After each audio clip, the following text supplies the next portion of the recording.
Welcome to the Good, Better, Betterness podcast. We're here to get real about what really matters, not accolades or achievement, not doing more or having it all, but stripping away the extras so that you can be more present, more grounded, more rested, and more you. We're your hosts and co-founders of WellRise, Denise and Kayla. The Good, Better, Betterness podcast is a monthly chat with and for Black women about what self-care is and how you can make it an intentional part of every single day. We share real stories with real women who are devoted to living a life rooted in better wellness and living in harmony with the world around them. Take a seat, take a breath, and explore how deep and radical self-care can transform your life. Welcome, y'all. Today is our Mother's Day special, and we're so excited to have a familiar face join us. You might remember her from our epic Wellness Wednesday episode back during the I Am Fierce season, the one where we were all taking notes and self-care and styling gems were dropped, okay, by this sis. I'm so excited for this conversation. Yes. I know I have my notepad ready. It was just literally straight gems the entire time you guys were talking. I was in the background, but I didn't get a chance to talk, so I'm excited for today as well. But before we get into this episode, anyone who's listening, make sure you get your notepad because Tot literally, just speaking to her on a daily basis, she is consistently dropping knowledge, insights, wisdom, and really just straight up, like, it comes from a place of true, like, authenticity and compassion. Let's give a warm welcome to our amazing guest, Tot Jones. She's a lifestyle extraordinaire, wardrobe whisperer, faith activator, and strategist girl. You wear so many crowns, and we're getting tired just like listening, following. We're getting tired and inspired is what we put here. Tired and inspired just listening and following to your journey, because we know, like I said, there's a lot of stuff that's going around in the background to put forward that really polished look that you do, even if it's just on those Sundays with Tot on the Chicago street. That's it. There's a lot that comes into every single, post, image, and everything that's coming together. So warm welcome to Tot Jones for joining us today on the Good, Better, Betterness podcast. Thank you for joining us.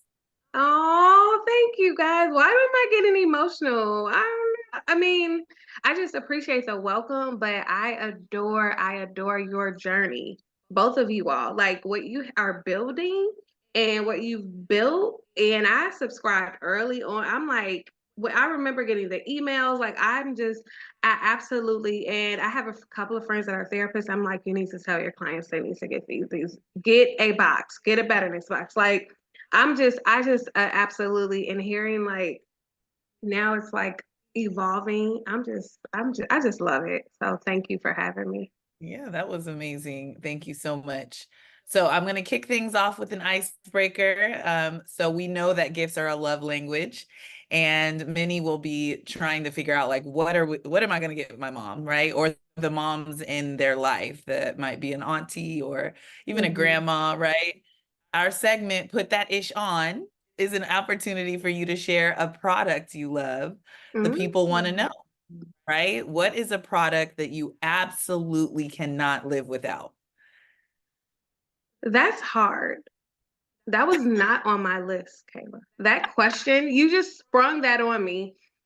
A product that I cannot live without. Oh, I think this is a big universal, aside from like body butters and things like that, but earrings. If we just take a moment and look at all three of us, we did not plan this, we did not discuss this, but the earrings are earringing, okay? I think every woman should have a great pair of earrings, whether that is a solid pearl, a great hoop, a statement earring, which we all have. I think earrings are a gift that you could give, and it is unexpected, right? But it's something that the gift that keeps on giving. I mean, when I was getting dressed, my mom was like, "Where's your earrings?" I said, "Girl, those are the moment. Give me a second. Let me figure out what this top is going to look like, right?" Because I don't know. Because the earrings for me are the icing on the cake. So I think, and people do not talk about. We talk about accessories, but people, to me, In my styling world, don't discuss earrings enough. Earrings are the icing on the cake. That's it. I It's I just love that was shout surprise. out. Right. The little cherry on top. Denise is wearing our designed Let Us Glow earrings. And I'm pretty sure Let Us Glow is sold out, but definitely We definitely it's have. not. Okay. Yeah. Oh, Look I at God. love Y'all, it. And y'all listen, we turned didn't it even plan that. We did not plan that. That just happened organically. Okay. I didn't even. Amen. Show us one more time. But Amen. Just come one. on. We need a mic drop. So beautiful. Well, Right. Boom, boom, boom, boom, boom. yes, they are available at the website. It is the Let Us Glow box, actually. That these earrings. Great for summer, but really Yes. everybody. Yes. Earrings. So yes, people have their things, right? Some people are shoe people. They're like the shoes make the outfit. Mhm. I was watching something earlier and it was like Sexy Red and Janet Jackson. It was whatever it was like a sneaker show. And I was like, so many different styles, but there's certain things that like Yeah. it's still an accessory that gravitates and reaches Yeah. multiple different, people on all different ends of the spectrum of whatever. Yes. So I earrings, love that it. is a good one. I have not ever considered to buy my mother earrings for Mother's Day, but that is oh, you know what? I lie. I think I have bought my mom. Okay, good. I Okay. think I have bought her some because I think I saw some green ones and her favorite color is green. So I'm pretty Oh, sure good. Oh, I think yeah. I have bought her some. But it is a good thing to also replay because you can never have enough. You can never Um, have. Cool. Thank you very much for that. And before we jump in, because this is a Mother's Day special, we added an extra little kind of nod in here so we can give a little extra nod of respect to celebrate an icon who's been a mother really to many generations of Black women. We're talking about Dr. Maya Angelou. And Yeah. Dr. We call all of our ancestors around here aunties. So we call her Dr. Mama Auntie Angelou. Yes. Yes. And we say she was a true inspiration and obviously a reminder of the strength and resilience that Black mothers have always had to embody and have always embodied here. So like I said, our icebreaker for today was definitely put that ish on. But we wanted to add an extra little nod here from somebody who has taught us many generations of Black women many lessons. You want to know a fun fact? Yes. I have an autographed copy of I Know Why the Cage Bird Sings. Oh, wow. There's no way. I know. I really, really wish I would have. It's like right downstairs in my basement. Yeah. And I've had it since I was probably 13, 14. Yep. My cousin went to a signing, and I was at a certain point.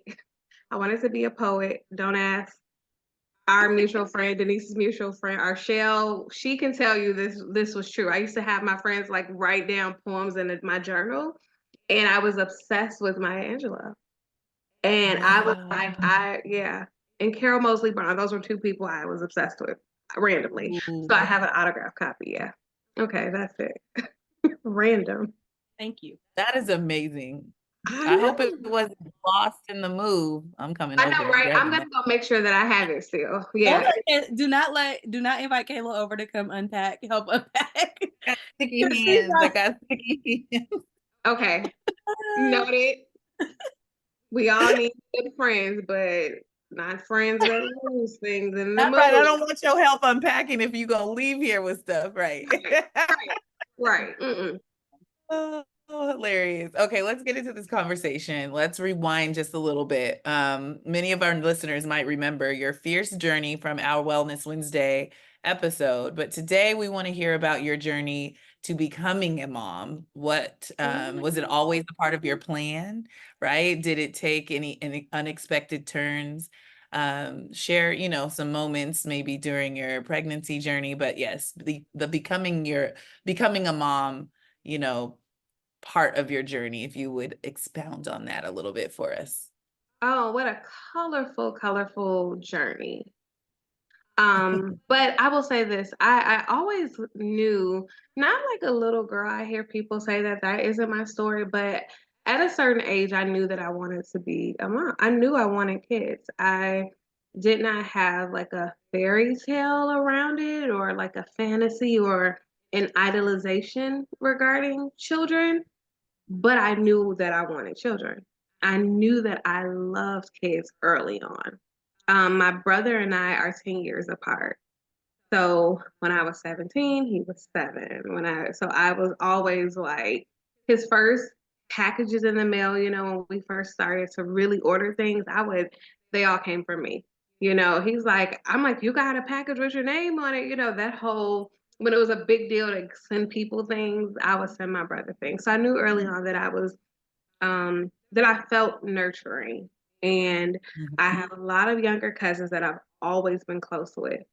And I always would be the cousin at the party with no kids. At my friends' parties, I was always very hands-on and I just loved children always. And so I knew I wanted to be a mom. And in 2011, I think I've shared this. I don't know if I shared this here, but well, when we spoke before, but for those who may be listening, not know my story, because yeah, it's a colorful story. In 2011, and I'm sure your audience has grown tremendously. So what am I talking about? Okay. In 2011, I had a daughter that passed away. And her name was Sarah. And that was devastating. She passed away at birth. She was just over 1 pound. And as most women know, your pregnancy is 40 weeks. I had Sarah at 23 and a half weeks. And she was alive just for 3 hours. I gave birth. I pushed her out, had an epidural, all of those things. So after having Farah, I went on this kind of healing crusade, healing journey of doing things for moms that look like me. From 2011, after that, I did like grief therapy, grief group therapy with the hospital where I had her here in Chicago. I became very involved about speaking up about just moms that have had children that passed away at a very early age. People would share their stories with me about how they've gone through what I've gone through, but they never really, some people didn't name their child, and people were just sharing. I would have people share their journeys personally, and I started to share. I guess I do want to go back to and say I shared all of this stuff on social media. So let's be clear. People wasn't just walking up to me, but early on in the beginning stages of Instagram, I was sharing my journey. Let's talk about Farah. If anyone wants to search the hashtag Forever Farah, you're gonna see a bunch of wedding stuff, and then me with like March of Dimes posts, doing March of Dimes work, and just talking about just being a Black mom whose child passed away and what that grief journey looked like for me. Fast forward, and I know I feel like I'm skipping a whole bunch, but I did a lot for a long time to honor my daughter. And I feel like God just really began to heal me at a deeper level where I had started to go into a not so safe place of grief and just really, really a lot of pain. And I would say around 2018, 19, God really just started to really deal with me about that grief and what that looked like. Fast forward, healing happens, supernatural, right? This is a bunch of years of just sad on that day, never taking any bookings, no clients, nothing on my calendar on April 3rd. That was my daughter's birthday. My birthday is August 3rd. She was born April 3rd. So I'm like, nope, threes are a thing. We're not doing anything, right? Healing happens. I feel better about life. I'm like, okay. I always knew that even after that, I wanted children. I would write stories. And when I launched my blog, kind of, I'm not doing much on the blog is not active right now, but the website is up. But when I launched my blog, I launched it on April 3rd, 2015 to honor Farah. Tells you how I was in the journal. Denise definitely knows. And fast forward to February 1st, 2021, 10 years later, I have my son, Dylan. I have my son at 24 and a half weeks. He was 1 pound, 12 ounces, right? Crazy. And I started to learn different things about my body that my doctors never discussed with me. Technology, obviously made that easier for them to look at and understand. And we knew that I was high risk. At this point, I'm in my late 30s. And here I am having a baby who already had a baby that passed away. And my doctor, we celebrated viability. For those who, when your gestational age, you want to be 40 weeks when you have a baby. When you reach 24 weeks, you're like, okay, my baby can come out and there is a high probability of my child surviving, for those who don't know that language. And we celebrated viability like that, I don't know, like Tuesday. And like that Friday, I started having contractions. And I kept calling my doctors. I'm like, I don't feel well. And here we are. And my son, Dylan, was born. And I'm going to merge this into the second half. I'm going to share that he was in the NICU for 3.5 months. We spent 112 days in the NICU. I'll stop it. I know that was a lot. Quite a journey for sure. And I think I'm just honored to know that to heal around the subject, right? Some people like go into their own little bubble after loss and they try to figure it out on their own, but you were out like serving, right? The people that related to your journey. That is a tough kind of healing journey. And so I just want to honor that you decided to do that and walk that out and be public about it to help other women. I'm sure there's countless women who actually benefited from you sharing and doing the work you did. So thank you for that. Thank you. It was nothing but God, because it was God, and it was also healing to be amongst people that experience what I experienced. So serving was healing my heart. Yep. I would even challenge anyone who is experiencing any pain to find a place to serve. It is healing to serve. I agree. 1000%. 1000%. Yeah, that's one of the things I thought was very kind of like inspiring and interesting about your approach, right? Because I think in dealing with adversity at times or challenges, a lot of times we kind of just like go internal. Right. But like you said, that ability to actually speak about what was going on and start to research and be like, how common is this? Like, am I the only one that's experiencing that? Starts to actually break through some of the stuff. And so it's really interesting how you did. A lot of people just don't take that approach of like, let me go serve, let me go tell my story, because you're processing it, dealing with it while you're actually seeing more of it. I mean, understand that like these things are a little bit more common or are happening more, and you're able to like through that service find the community of people that you can actually like have more vulnerable conversations with that help to kind of break through some of that. I have a question. I don't know if where we are on the list of things, but the question I wanted to kind of ask though, because you kind of hinted on it, but I think that dealing with the situation and then mentally preparing to go and face that situation head on again, it takes some level of another level of preparation, if you will, right? Like I could deal with it, be like forgive and forget and then carry on, and like I never have to see that again. I never have to see that person, experience whatever again. Can you talk a little bit about like once you determine like, no, I'm actually going to prepare myself to do this again, what that piece of the journey kind of like entailed, or how that piece of the process kind of like worked for you? Oh my gosh, girl. It wasn't even formal. I like to do things. I'm very structured in certain things, but that preparation it wasn't structured. It was very interesting. Let me say this too. Some of my early writings and like blog posts and communications and things I would pour into my phone privately, publicly about Sarah, I was always vocal that one day I was doing so good, not crying. That one day I will tell her siblings about her. I always knew that I never lost hope that I would be able to have children. So when it was when I met a man and I was like, okay, here we are. I was always open to the possibility of conceiving. And so that's why I think that preparation wasn't it it wasn't it didn't take a lot of structure.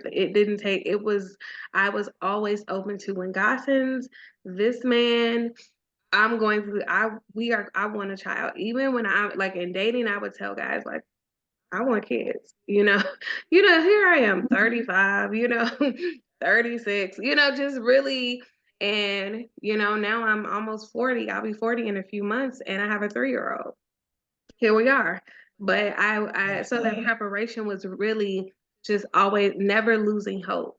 Never, ever, ever losing hope. Even when hope lost me, even when I did not have I was married and divorced after that, I always was like, well, I'm gonna have kids. So yeah, I never lost hope. And I think that helped when I did find out I was pregnant. I said, I was like, oh, okay, God, here we are. Yeah. I love that. It was really just like, here we are. But the healing, because I had really began to heal, really start healed, not even begin. I feel like I healed a lot from that journey with Farrah, the grief, that I was able to celebrate my pregnancy minus trauma, if that makes sense. The trauma of being pregnant. So when I did go into preterm labor yet again, it was not traumatic. My best friend is always, whenever we tell the story, she's like, you had this weird piece about you. And we were on FaceTime. He's a COVID. My son, I had him during COVID, during the whole situation, the pandemic. So only one person could be in the hospital. And I was in there, I'm like, play my theme music. I had a worship playlist. I had I'm like, play my music. Dad, you read the scriptures. We don't know what's about to happen, but what we do know is that God is in control. Amen. I love it. I don't Your even faith know. Definitely kept you. I'm just gonna say that. 100%. 100%. Yeah. Love it. Yeah, I give all the details. I'm gonna do my best not to cry during this episode. It's just a beautiful story. I know Your I'm story. trying to stay on script, y'all, but I'm like, I just have so many questions. Yeah, I got my tissue right here. I do have a question though. It sounds like you were at peace, right? With Yes. whatever the outcome was going to be. But I found in my own personal situation, like anxiety sometimes lives around you, right? Like the other people in your circle or in your community, your husband, fiance, boyfriend, significant other, whoever is around you in your support network, they sometimes carry that anxiety and other stuff from your past trauma, right? So how do you manage and navigate those situations? Were there conversations that you had to have, like, this is who I need you to be and this is how I need you to be to support me in through this? Did you have to have any of those conversations, or did you feel any of the kind of like pressure of the past trauma coming from the people who you were also like, hey, I've dealt with this. I need you guys to also kind of like push through so that we can actually, deal with the current situation of where we are? Man, that is so loaded. Okay. It's so loaded because when people go through things with you, y'all, like if your girlfriend, your girl goes through a breakup with you and you go back to that man, you know what I mean? She be like, girl, you know what I mean? And that's just a breakup. Absolutely. Right. So imagine all of my close friends grieving with me and holding me up and praying for me. And then I go into preterm labor. All of these things happen really quickly with Dylan, and everyone is like looking around. like what was happening. I don't remember because I have mommy brain. It's bad. I'm exhausted.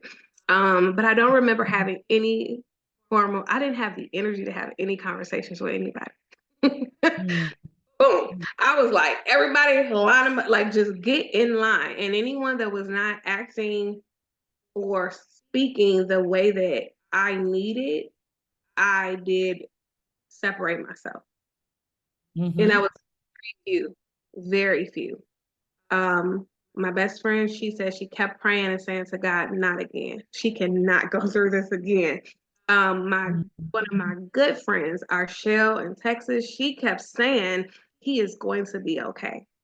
We're talking about this 1 pound baby in the NICU. Like when everyone around me has so much hope, I feel like they partnered with my hope, and my hope was centered in Jesus. And we were all like, he's gonna be. I mean, it was times I was like freaking out, not because I was like scared something that I would lose him, my son, but it was more so like, what does this journey look like? What is going to happen?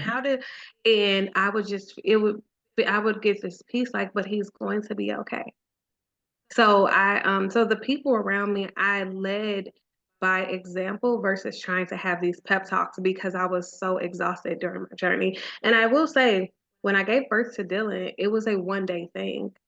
I was like, I went in having contractions, and that within 6 or 7 hours, I had the baby. So it was not like I did bed rest or anything like that. To have time to, so literally I was like pregnant 1 day and I think I had just celebrated like a 6 month. I did like the half a bake with the Ben and Jerry's. You know, I'm doing all the things, okay? I think I remember seeing that because I was like, oh, Yep, here we go. I'm like, content. what you say? Hot has all the content. I said, come on, content. Always on the content. Yeah. Okay, I should have been laying my butt down, but baby, I was like, hey. I'm gonna run to the store real quick and get this half-baked ice cream because it's the day right now. This is the day, exactly. Yeah, so I was like, I'm gonna do all the things, and then I went in the hospital, and it was like, oh yeah, we're having a baby today. I'm like, oh yeah, and so everyone got on board. I will say that everyone got on board and was able to support me, and the people that mattered the most. Yeah. Yeah. And I hear you saying like your tribe is really important, right? To have those people around you. I'm happy you were too tired to hear any of the naysayers and or have any of that anxiety kind of seep in, right? Yeah. But to proactively do that, right? For mothers out there too, to proactively kind of protect yourself, just knowing and maybe not knowing how important it is to protect yourself from that, no matter who it is. And I can imagine Black folks and Black mamas, Black aunties, cousins, right? We be projecting a lot. So we gotta heal from our own stuff sometimes before we start projecting that stuff on others. But just to wrap this section up, if there's any kind of advice, right? Any kind of tidbits that you would give mothers who are maybe facing a similar situation, you know, as a NICU mama, if you identify as that, or just through process it out. And do. I love it. Oh, that's good. Thank you. Yes, I love all the NICU stuff, girl. I love all the stuff. Boy, mom, NICU mom. I'm just because I knew I wanted to be a mom. Give me all the titles. I love them. Right, all the time. Yeah. Yes, if you wonder if yes, I do. Okay. Yep. I think I just, protect yourself, protect your peace.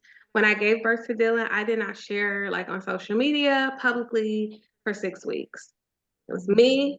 That's good. And my tribe and the breast pump because he was getting all the milk that I could give him. Okay. I was exhausted and pumping and running to the hospital every single day. I did my best to protect my peace and not follow any, whatever your former self looks like prior to being a mom. I had to allow that girl to Wow. be gone. Yeah. And I'm not mad at that because I'm an older mom, right? So I'm cool. I feel like anything that I had established and set up as this, as far as my character traits, when I became a mom, I was okay with it, putting those things to the side. I love the content. I love taking pictures. I love capturing the journey. I love sharing the journey. I love serving, right? But all of those things was pre-mama to Dylan Tot. What Dylan needed was all of me. He needed a new me. And I met a whole new woman the day that I became mom. And I'm still getting to know that woman. I'm still like, who are you? I'm still looking in the mirror and understanding who I am as a mom to Dylan and what that means even for my identity. And I'm not afraid to explore that. I didn't lose myself. I'm meeting a whole new version of me. And she is resilient. You know, I'm a fighter.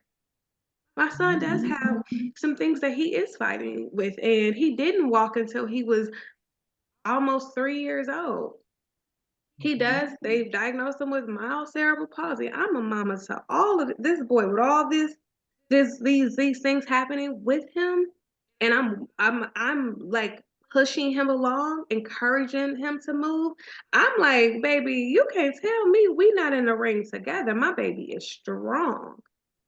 And so I just want to encourage mothers, especially NICU moms, to enjoy the pace and the journey of becoming a new woman, of becoming not just a new mother, but a new woman. It is a beautiful journey if you let it be. It is the most exhilarating, crazy, scariest, loving, exciting, nerve-wracking journey. But when I tell you, when you partner with God and you partner with peace, baby, that paper could say your son has. I'm like, oh, okay. I know what we're gonna do. I know, I know. So I just think it is so important to partner with God, partner with peace, and not be afraid to become that new woman. Because on the other side, I can't wait to see what, content creator Mama Tot looks like. I don't even know her yet. I haven't even really tapped into that. I'm still doing some old stuff because it's easy. I take a break when I want. I get paid here, there. I do well. I'm grateful. I've done a lot online, so I'm not pressed.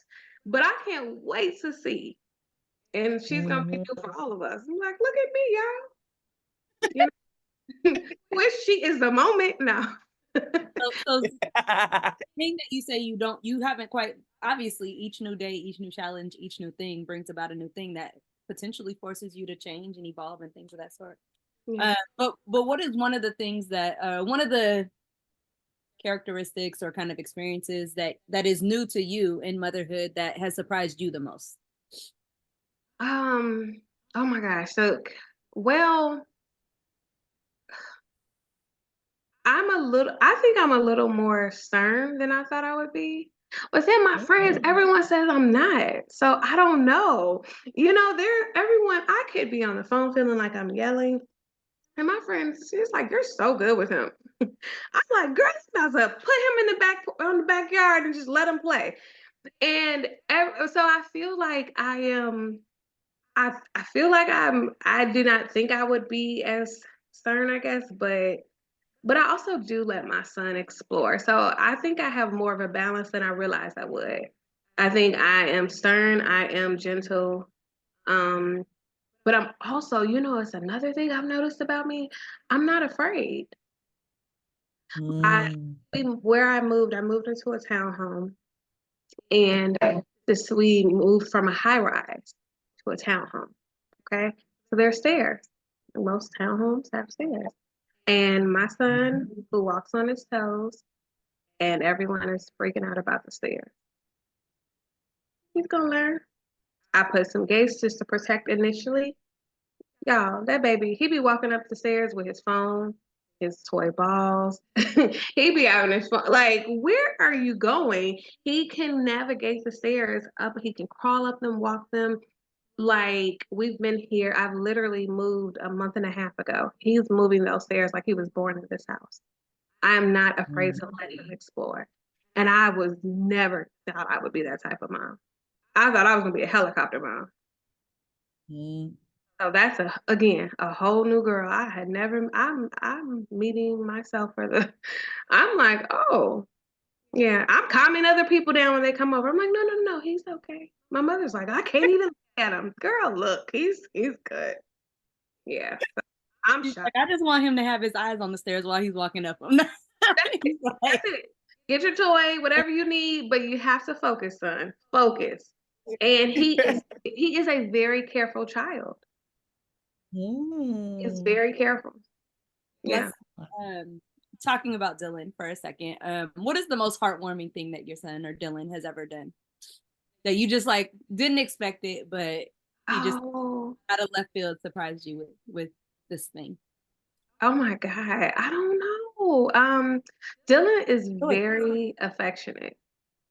Oh my God. Some days I am all touched out because he is so, I mean, sometimes if I was sitting here, if he was here with me while we're doing this, he would just kiss me. And I mean, but he grabs my face and he's like, let me give you a kiss. But when he first started doing that, I was like, oh my God. You know, I think with anything our kids do, when we first see it, we're like, oh. Now I'm like, boy, if you do not let my face go, he be pulling. Yeah, he is very, yeah. I'm going to pull a picture up and see if I can show you guys. But yeah, when he first did that, he's something else. Just said she is all touched out. I think that's hilarious. Oh, here's I have a friend. I don't know if you can look at him. Oh, yep. Face all of, yep. I see it. Like if the boy could become if he could just be in my skin. I pretty much call AJ. I'd be like, he's my little shadow. So just get used to seeing him whenever you see me. There you go. Because he's going to be right here. He's like, right there. Right there. Yep. However close you let him get. It's going to be right here or it's going to be right here. However close. Yeah. Oh, I love it. Okay, I'm not alone. Yep. You know it so much. And I think that's so sweet, right? Again, just unexpected surprises in motherhood that us people who, you know, haven't had their own children may not know, because that's that day to day. Okay. I'm the auntie who shows up and then I get to glean. Y'all got the day going on. Girl. Yes. Listen, enjoy. Enjoy. But I'm gonna tell you, before having Dylan, I enjoyed. I showed up, I was at everything, and then I left. And then I came back, and then I left. I enjoyed. So when the day-to-day came, I'm like, okay, you got me, guys. Yeah. Surprise. I will say, so me and you, when you were telling your story, have very similar structures in our family, right? I'm the oldest grandchild.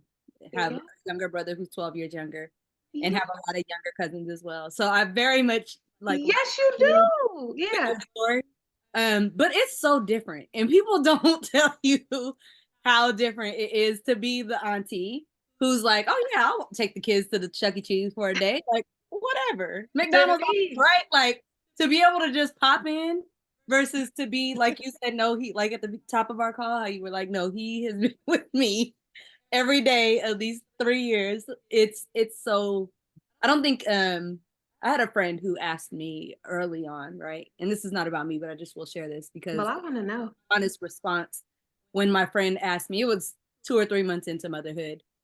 And she was just like, you know, how is it? How are you doing? And my response was literally just like, it's demanding. Because like, I don't think that anybody or anyone, it doesn't matter if you're married, if you have older like parent caregivers, they still want autonomy. They don't really want you to be around. They just want you to help when they need help. Right. So like there's just certain other scenarios and situations that you find yourself in don't really demand that much of your time and energy and focus and attention and love and all the things. All the things parenthood does. And so that was my real response. I was like, it's just demanding, but it's like the most rewarding and, you know, most demanding thing that you would ever want. No lies told. Is AJ in school? Okay, I know we might have to. No, when I say we're two peas in a pod right here, this little boy is right here. Shadow. Girl. Shadow. We're gonna go to French. We go now. Okay. I didn't know. Okay. Yes. Whew, okay, we'll talk. It's a shadow. It's so real. I keep telling Caleb we gotta figure out how to put him on the payroll because he's here. Dylan's in all of my meetings. Yes, I believe he does all the time. He probably is right on Zoom, like, hey. Exactly. Yes. He approves everything. There you go. Yeah, nothing goes out without his approval. Right, at all. No, we need. Did AJ see this? Right. For Black mothers who raise their children in a culture that wasn't built to support them. For Black mothers who look at all odds and create opportunities. For Black mothers that teach their children to be the kings and queens they are and make every moment matter. We see you, and you deserve every good thing. As you celebrate the Black women who nurture and love you into wholeness, think about how you can care for them well all year.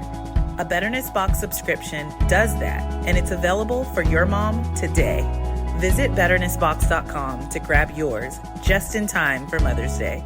So just really quick to touch back on like this new, pre-mother Tot and post-mother Tot, right? I'm really curious to know, I'm sure you had a solid self-care wellness routine before.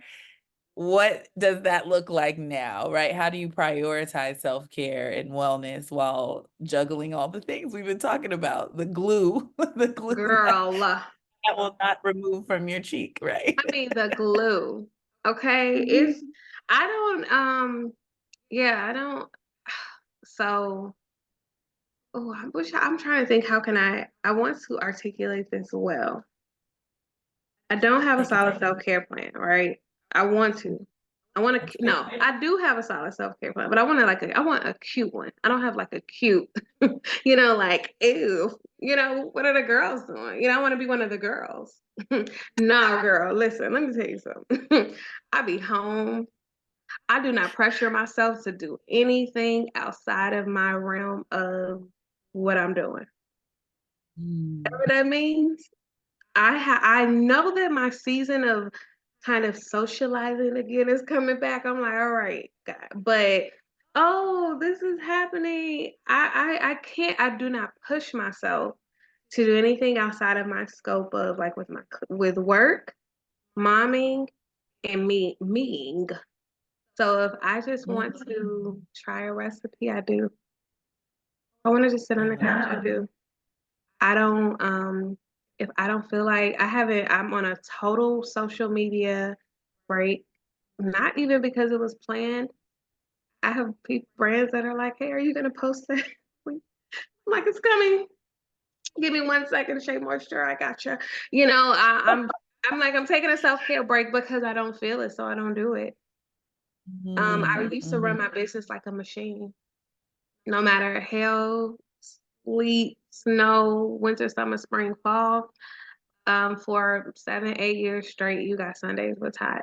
Hashtag Sundays with Tot. Check it out, y'all. You never followed. That's what I used to do. And every Sunday I showcase a look. You guys know I work with brands. I don't feel like it, so I don't. And what I'm grateful for is that I have run my business so structured online for so long that I have been able to take things offline and have amazing clients that refer me and keep me extremely busy, that I don't have to do anything what I have to do is work with my clients, with my styling clients, my social media strategy clients, those clients where I'm working with them and building their businesses, but I don't have to put on makeup. So I don't. I did it for you girls because I got to show up right, for y'all. Put some respect on your name. I said, listen, pull it together. Tatiana. Got to put your name when pep talking. But yeah, for self-care, I do what I can and I do, and what I can't, I give myself an extra dosage of grace to just be okay. Unapologetically, just no. I don't push I I was think that. a pusher. I used to push myself to achieve Mhm. goals, to knock it out the box, an overachiever, I work really hard, but I was just going. Now I make my commitments to my clients. I honor those commitments. I go above and beyond where there is space for, and where if I have nothing left to give, I love it. that's it. Denise talks about that. She said, and period, right? Period. Denise, you often talk about that too, right? Like proactively removing responsibility. And I don't know that people realize, and one of the reasons we started this podcast, I know it's a bar, it's a whole thing. She That's got a whole good. program for it. But we started Good Better Betterness, this podcast, to talk about doing less, right? Like all the podcasts are like, here's what you do, 5 steps for this. Da-da-da. It's like, can we just rest? Can we just not do the things, right? And so I love that you are marking, yes, doing less, deciding to say no as a form of self-care. It's not the doing, it's the being that I think is most important. And so I love that. I love that. You better say Great tip. that, girl. Thank you. You better say that Yes. now. I'm in the right space. I'm with my people. Well, I'm with my people. I have a question about that though. So it's one, I think a lot of us reach that point when we don't have, like when we got to the point where it's like, I actually have no more to give. Right. Yeah. Or like I'm Burnout. physical body is burnt out. The doctor's telling me this, my gut is telling all the different things. Like we reach that point. I would say our generation, because I think our moms and our, older generation, I think that they probably a lot of the stuff that's manifesting in their bodies right now are results of them not being able or having the opportunity and the privilege to be able to say like, no, I'm not. Yep. But I will say like our generation, we are still pushing ourselves, right? Because I think that's kind of like how we were nurtured as Black women in America. But we are balancing now a little bit of self-care. That's just manifest even better into the next neighborhood or not the next generation, right? Exactly. Of, like, not even showing up exhausted and being able to get that. For you, was it like a conscious decision that you made with yourself, or was there like something that was going on and you were literally like the doctor was like, stop, like you have, you know what I mean? Like, yeah. I think it's a different experience that brings everybody to that. When they kind of get to that point of like, I can only give what I have to give. No, that's so real. Definitely wasn't like medical advice or anything. It was mentally, I didn't have it. It was, and so it's interesting because I have tried in different areas to kind of try to get back or kind of do, which is why I know I have to accept that I'm what this new woman looks like. Because I kept trying to, it was like, Kayla, you shaking your head, like trying to fit like something, a square in a circle or however they say, it just wasn't fitting. It's not right. It's like in your spirit, you be like, this ain't it. This ain't it. This ain't it. And I think it wasn't even like, you know what, I'm gonna stop. It wasn't even like that, like boom. It was just like slowly but surely. I said, that's not gonna happen. Oh, people are like, I've had people ask about like Sundays with Ty coming back. I'm like, I don't know. We'll see what that looks like. Next year will be 10 years of starting an actual blog. And I know that's crazy, right? Yeah, That's crazy. I remember being in the Waffle House, girl, and we had that conversation. It'll never get old. Denise remembers when I was just thinking, I was working full time, and I was like, I think I want to start a blog. What do you guys think? With y'all, And then this man walked up, an angel from heaven, and he said, "Ma'am, you ready?" Sir, what? And I wasn't even in Chicago. He did not know. Yeah, we were in Texas. In Austin. Yep. At like it had to be 4 o'clock in the morning in a Waffle House. Like legitimately, this man had no idea who she was. We had all Beyonce shirts on. It was so far from like because our friend was getting married and we were there. We love her. So we just out here like out here. And here he is telling me what God gave him for me and was to launch this. And I had been talking to them about it. So they're all knowing like, oh, this is what she was saying. This is real. Yeah. And it changed my life. It changed my life. And me slowing back down and pulling back from that has also changed my life.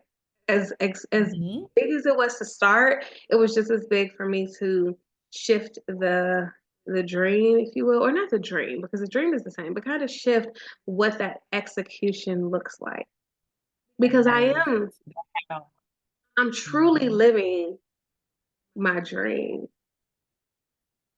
Like, I don't think, I hate when people start talking slow on podcasts and it don't be that deep. I'm like, yeah, it's not that deep. But so here I am talking slow like it's deep, but listen to me. I don't know if how people really realize, y'all know I'm not playing. They be like, you be like, that was not a bar. But for real, okay, for real, for real. I want people to think about how much of what you're living is what you prayed for. Like, look around you. There are things that you have and things that you thought about and prayed for. And I hated corporate America. And now I work for myself. Baby, you can't tell me God is not real. You cannot tell me.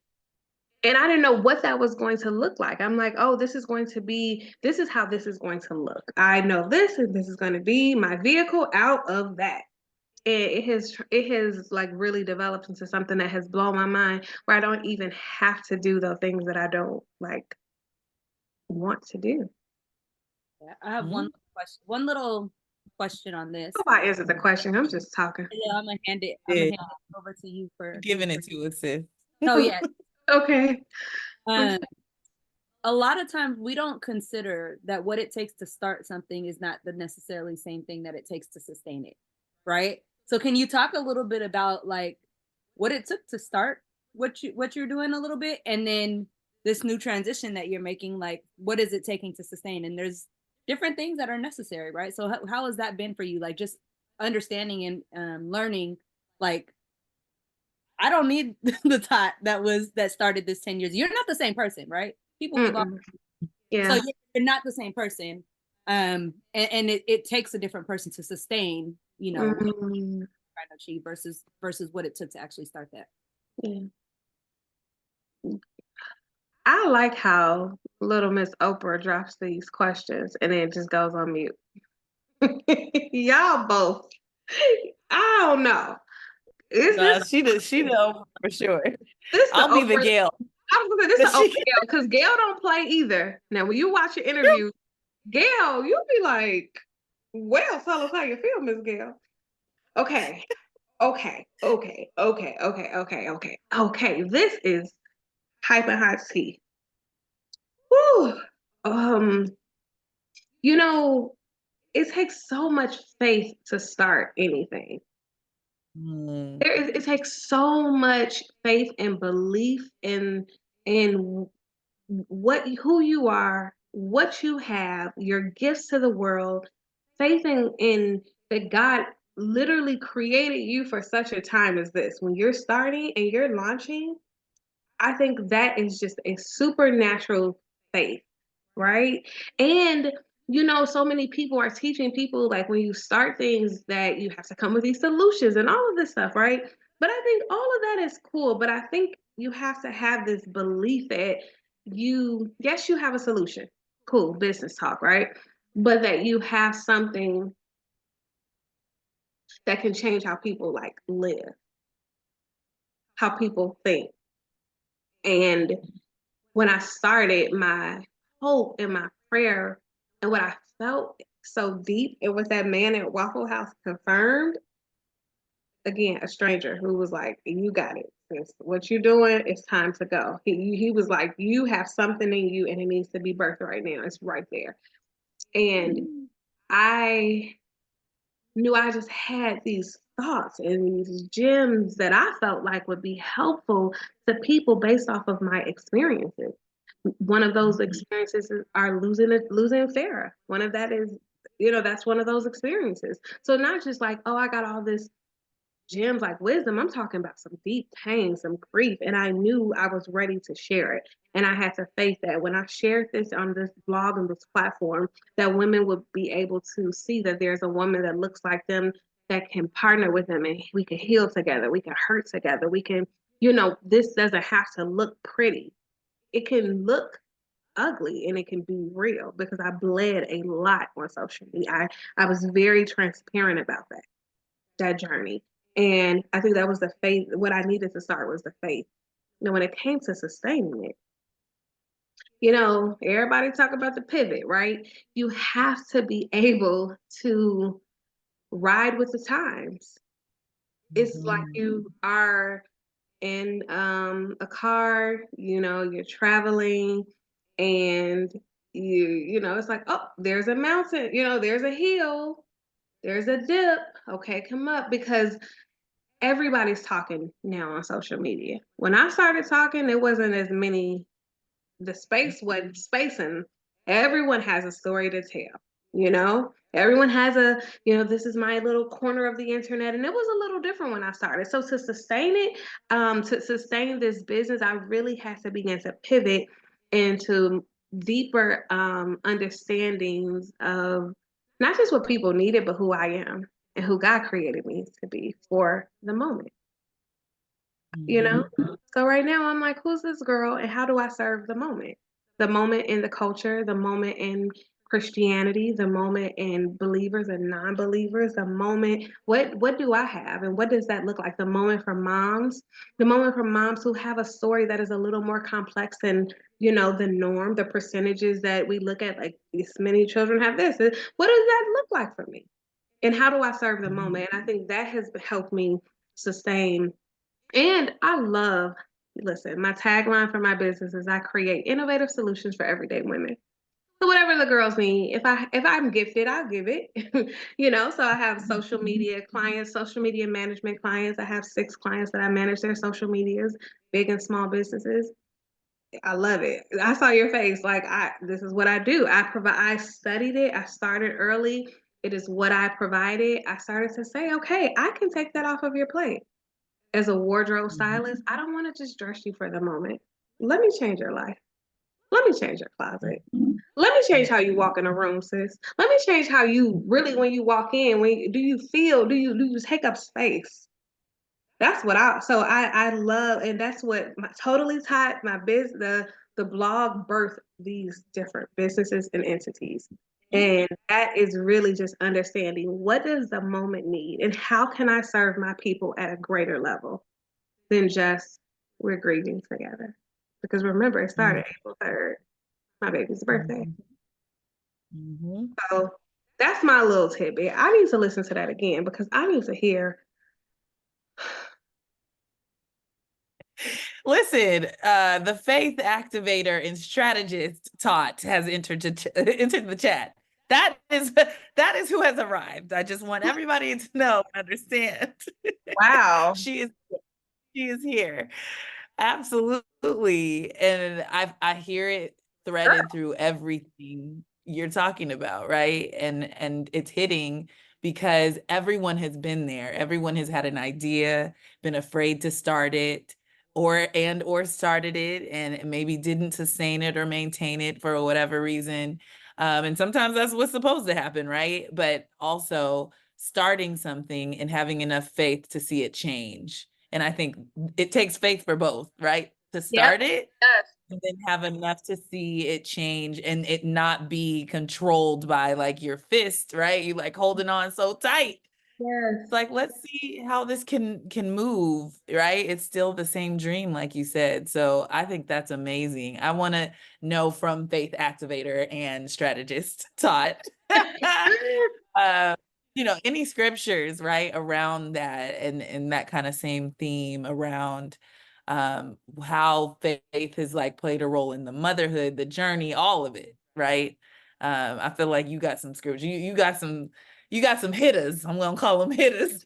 No, well, let me see the scripture up. I don't want to mess this up, but the scripture that comes to mind, and oh, this is so good because I just love the word of God, y'all. And I'm like, God, I'm coming back because I used to be deep in my word, but I'm coming.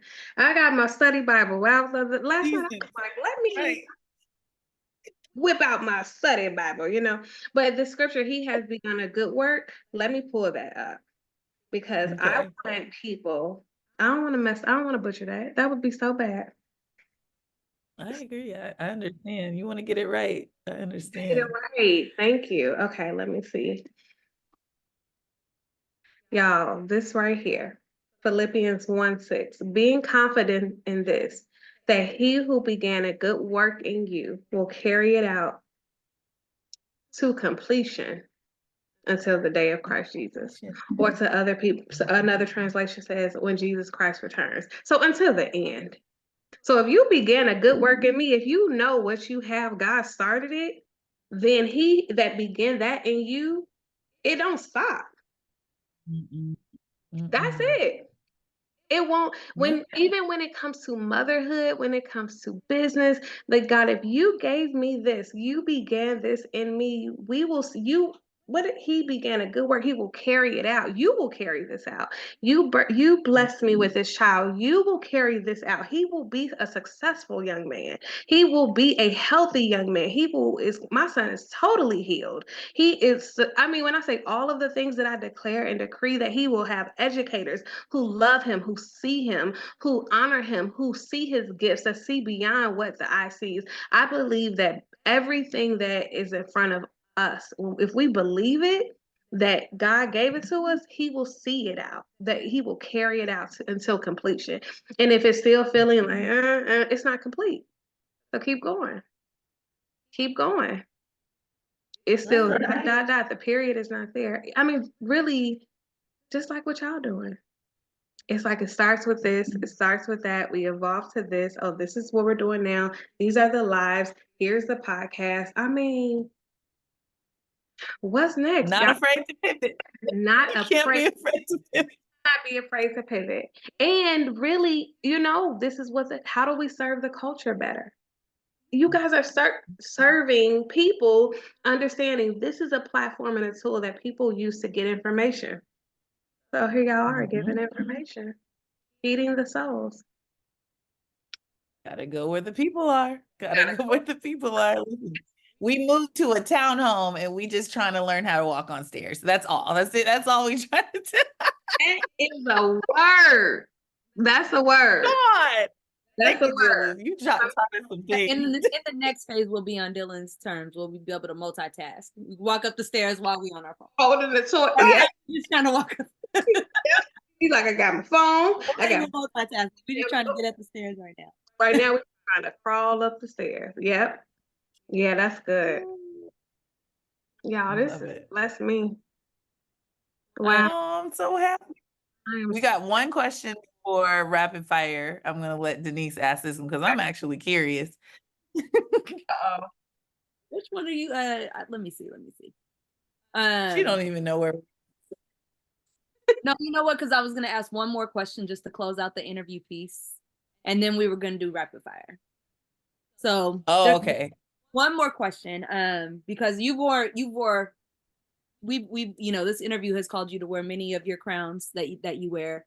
But the wardrobe stylist consultant, Tot, has only tipped her toe into the conversation. One of the things that you said that did stand out to me though was, I'm not just your wardrobe stylist, right? I want to actually change you and how you feel about yourself, the confidence that you have when you step into a room, and improve, your own self image and how you feel in your own body. I think that I'm going to bring that back to the motherhood conversation because the confidence and just how people feel, right? There's a lot of hormones. There's a lot of stuff involved in that entire process, from literally inception all the way through to years after, right? Really is what it is. So just wanted to see if you could share any kind of tips for moms who are looking to kind of like regain their confidence in after having a child, right? Because they say 6 months you start to feel like yourself. it could be 6 years for some, right? Like, Yes. it really, there's no time on when you actually, and it could be never, right? Based off what you just said, right? You were literally saying, like, I am a whole nother person. How do you get to the point where you just embrace today and who you are and really start to move forward with a new level of newfound confidence, from Yeah. our wardrobe stylist consultant Tot's lens? Okay, first of all, I love that you call them crowns. I like that. Thank you. I love that so much. Oh my God. Okay, I love that. Okay. This is okay. I love what you said too, because I don't, like you said, people say, oh, you'll get back after 6 months, a year, and all of these different things, sometimes never. But don't let it be a mom who did a NICU journey, has a child with any type of special need. Because I think we say special needs mom, but any type of specialty need that your child may have, baby. Oh my God. Okay. And then some people, so we have twofold, and I'm gonna make it quick because some people, I have my best friend, her son, he's my godson, he's 10. She had him, her feet never went back to the size shoe she wore before. So sometimes it's just physical in a sense where you can't even help it. It's not even a style thing, right? But I think one of the ways that we can that moms can begin to feel more confident is, and this is going to sound so cliche or maybe not, but after you do the mental work, go into your closet and just get rid of the things that you cannot fit or no longer serve you. I'm gonna tell y'all what I did. So I began to separate my Sundays with Tot clothes, and I began to invest in loungewear. So I got fancy homebody, Skims. Okay, fancy homebody. I see you. Yes. I even did a shoot with a whole set from them because I'm like, you know what, mom type, what I need is this. My like my certain bags that I would carry, I had to shift that to a crossbody. So I want to encourage moms to feel more confident. You have to get pieces that serve your life exactly where you are. And so let go of the old, even if you start, and sometimes I challenge myself, go into your closet, go in, get rid of 3 things. And now go buy 3 things that I'll wear this on a Wednesday. I'll wear this on a Thursday. I'll wear this on just things that you'll wear in the middle of the week where you aren't doing anything. You will begin to love that new style. But what happens is we have all of these pre-mom clothes, right? And then our everyday clothes is like leggings. Well, no, get the good leggings, mom. But you don't want to invest in that. So invest in loungewear. Invest in whatever your day-to-day looks like. If you were wearing tons of, oh, y'all should see my gym shoes I wore today. My sneaker game is elevated. It wasn't even too shabby, but let me tell you, it's elevated, okay? Because guess what this mom wears? Sneakers. Okay, if you're from Chicago, you say gym shoes. I got whatever you want to call it, but I wear them all. So guess what? I got all the dunks for Christmas. He got me dunks. Dylan's dad dunks. Because I want the colors. I want the vibe. I want to look like the moment. I want to be myself. But I know the girl that wore the heels, she's not there anymore. I'm not wearing heels. I'm not the mom that's gonna wear heels in the parent drop off line. Right. No. I'm not wearing heels to therapy with my son. I'm not tiptoeing in Shirley Ryan pediatrics, physical therapy in heels. No. Okay. Absolutely not. I'm going to have some Air Max on, some Dunks, some Yeezys. So I just say that to say, go into your closet, remove what no longer serves you.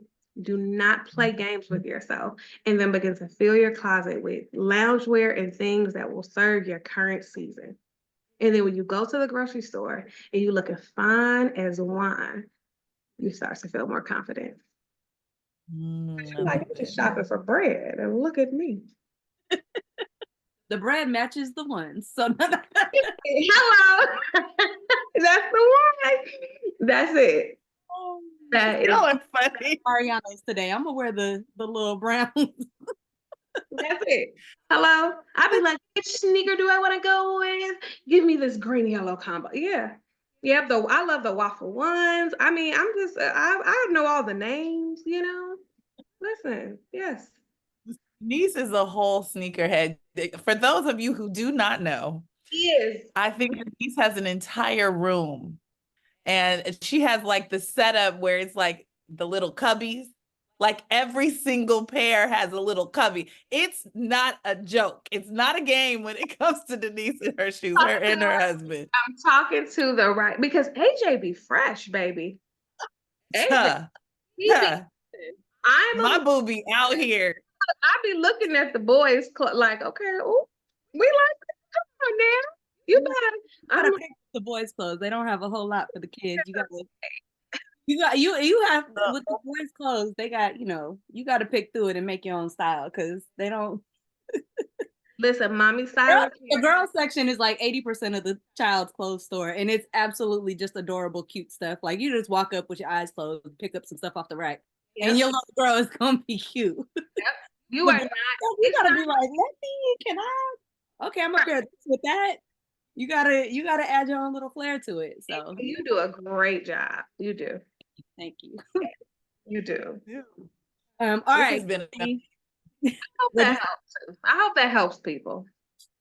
I think it will. Yeah. And what I hear is it's again a common theme, the thread of this shifting, this pivoting, this flowing, right? Being in the flow.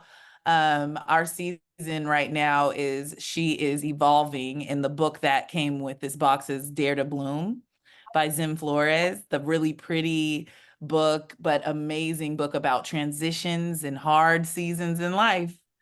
And it is an amazing, amazing book that helps women and really anybody figure out like what is God trying to do in this season? What does that mean? What does this shift mean? What can it look like? Not being married and holding on tight to certain things. So what I hear you saying throughout this entire episode is being open to that, enjoying the moment, accepting that you are different, not trying to be the old thing, because that I can imagine resentment, bitterness, right? You trying to be this old thing. You got a whole section in your closet you won't let go of because you just let it go, sis. I just cleaned out my closet and I'm like, okay, I gotta just let it go. It's the don't serve you because some of it fits.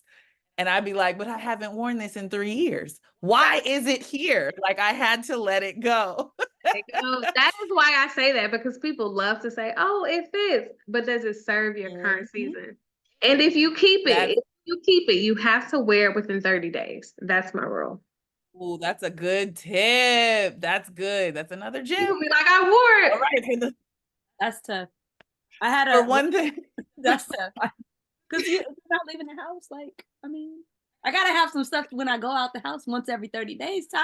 Please let it go. It don't serve you. It doesn't serve you. And it's funny because you know it too. Whatever it is that you have in mind, you know you can let it go, right?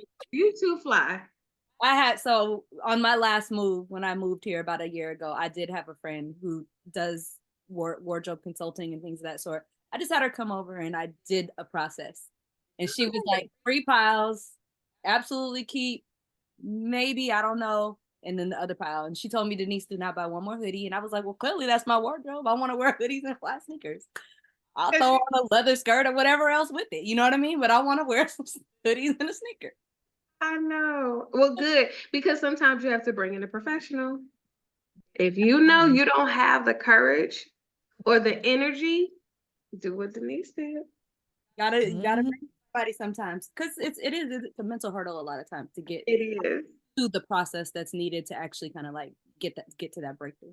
No lies told. All right, Kayla. I couldn't let our wardrobe consultant, just tip her toe in. I needed to go a little deeper on that. So if you want to step into this next segment. Yes, let's get to the rapid fire. You ready, Tom? I don't know if you're ready, girl. Oh, wait, no, she getting ready. Y'all got to watch the video version of this podcast if you're listening, because she over here doing pump it up, pump it up, pump it up, pump it up. We showing our age, y'all. Just Blake. We are. Right. The Gen Zers are like, what is this song? Okay. First question. Favorite children's book? Ella on the Air. Did I say it right? Yes. All right, you can get that on Amazon. Our Yes. dear friend Ariana Randolph is the author on that. Ella on the L. That's the last book we bought. Yep. There you I go. love it. All right, next up, what is your go-to comfort food as a mom?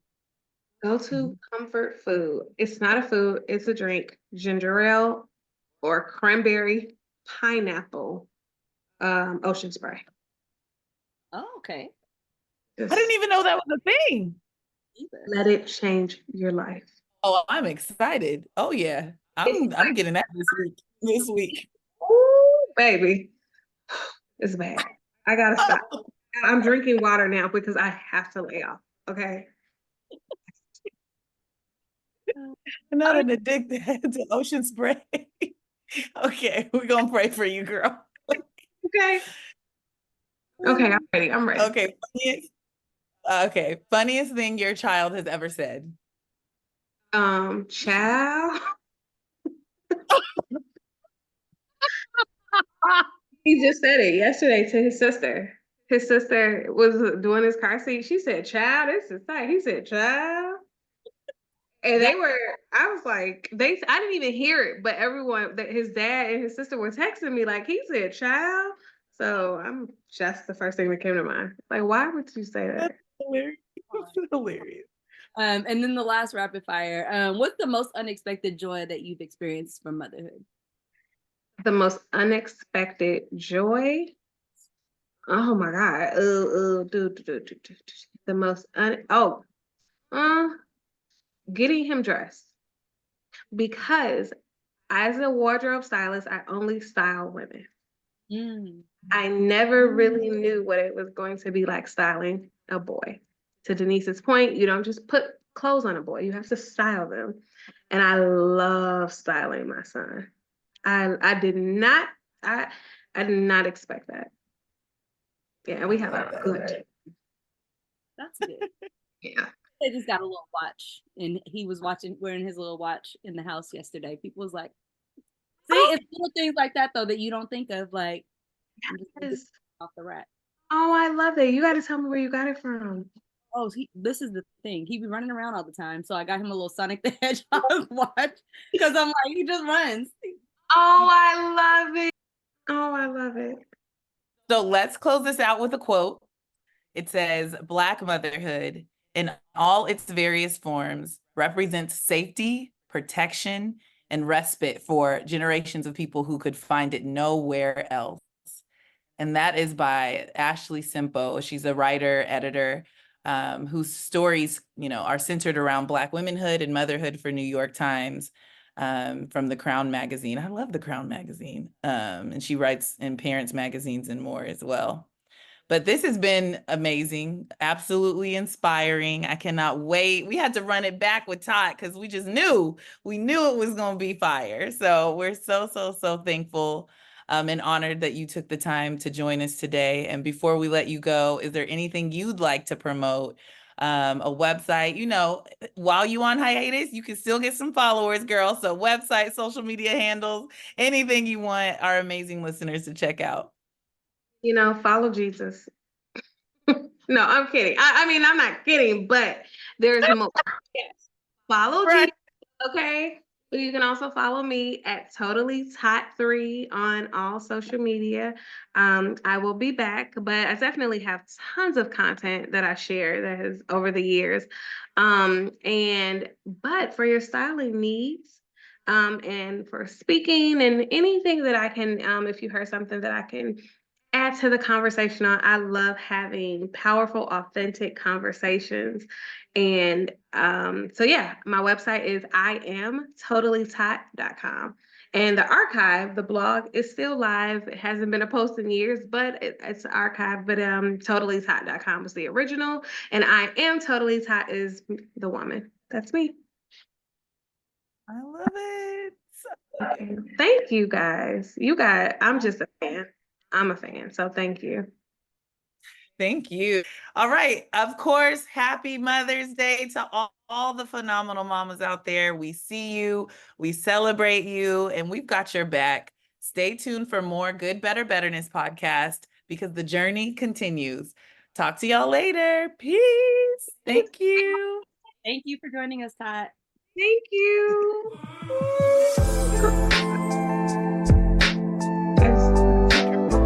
Hey sis, we thank you for honoring yourself by taking the time to listen to the Good, Better, Betterness podcast. Thank you for joining us on the journey to betterness.